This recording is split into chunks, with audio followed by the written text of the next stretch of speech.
Hello, and welcome to another episode of the Cleaning Lady podcast. So, having a cleaning business for over 12 years, I have seen a lot. I've seen the most disgusting houses imaginable, and I've seen sparkling clean houses. Now, to be honest, there is no fun in cleaning a sparkling clean and tidy house. You get there and you don't get any satisfaction from it. But cleaning up utter filth is a different matter. And from experience, I know that you are never going to get it into a good state to maintain because the occupant is just neglecting that house. I'd even go as far as to say abusing the house. Does that work? Abusing the house? Well, it does now. So I always go and meet a prospective client before we carry out any work for them. I need to know that A, they're not an axe murderer, 2, that they're not bonkers, and 3, that we're going to get on. So I received a phone call from this guy. He was very well spoken and he wanted a cleaner for 2 hours a fortnight. He explained that he had carers and he started slagging them off and just complaining and saying that they were incompetent. And he then went on to say, they made me a boiled egg and they cooked it in the kettle. And I thought that is a bit weird because, you don't cook food in a kettle, you'd use a saucepan. Anyway, I arranged to go and meet him the next day. After the call ended, I checked my calendar to see who I had available to take on a fortnightly clean. And I noticed Sally had a fortnightly slot every other Wednesday. So I called Sally and I said, I've got this client. I'm going to visit him tomorrow. It's 2 hours a fortnight.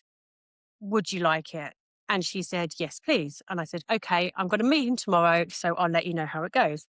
Now, normally when I meet a client, it's fine. It all goes well. They're not axe murderers. They're not bonkers. For the most part, they're not bonkers. And, the house isn't regular clean. This was not the case. So his flat was a basement flat in the middle of town.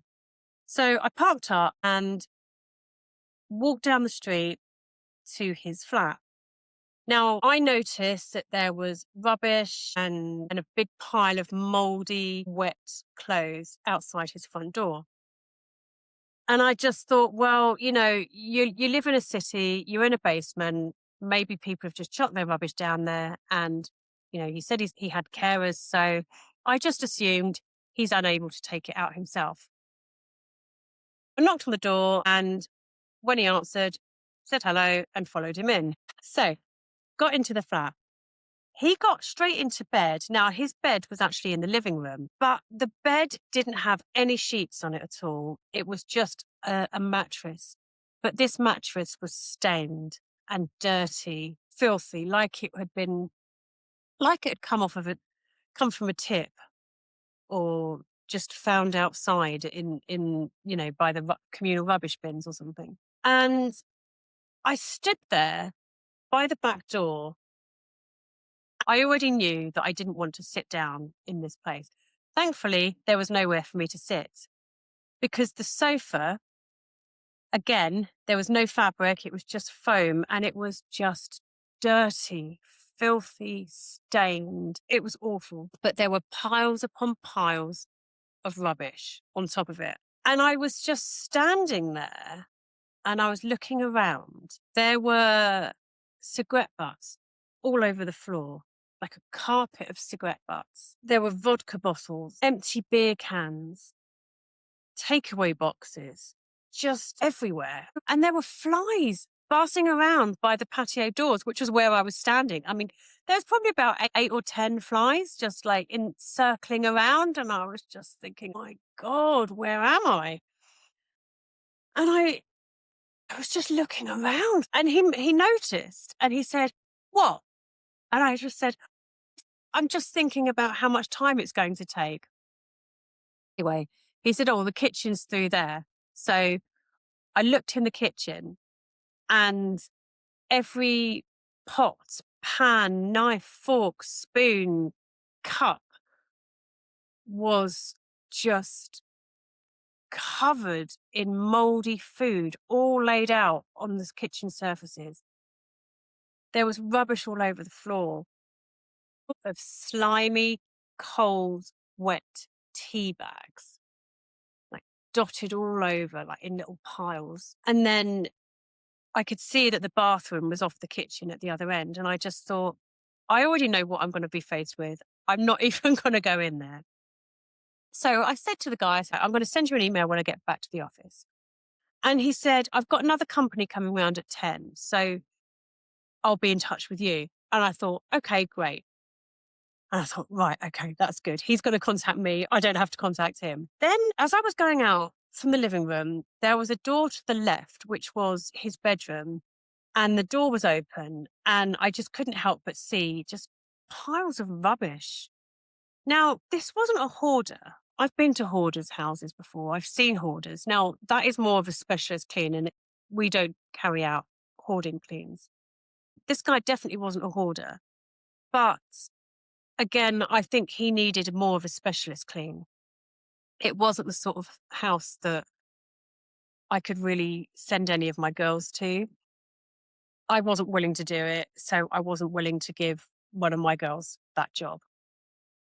And just as I was about to open the door to leave, I looked down and there was a shit on the floor. Yeah. Just, and I couldn't believe it.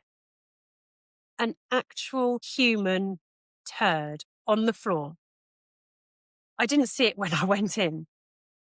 And I just thought, oh my God, this is just horrific. I mean, how can you live like that?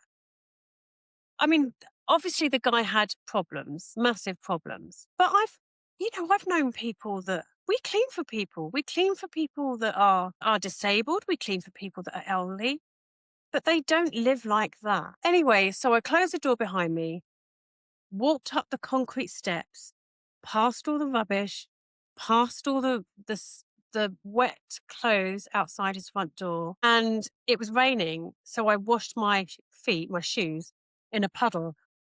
And when it's raining and it's miserable, you just kind of feel like when you go into these awful houses, you just feel like everything's just sticking to you. All the dirt and the filth is just sticking to you. And I called Sally. I sent Sally a voice note and I said, look, I'm not going to give you this job.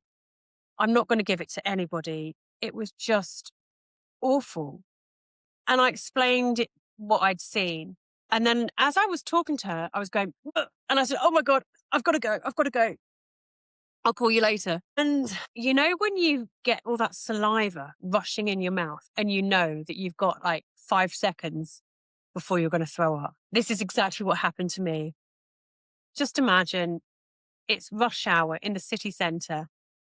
You've got parents with their children taking them to school. You've got people going to work. And then I was just like, my God, I'm going to be sick. And then I just threw up everywhere, in the street, in front of everybody. And people were crossing the road to get away from me. Of course they were.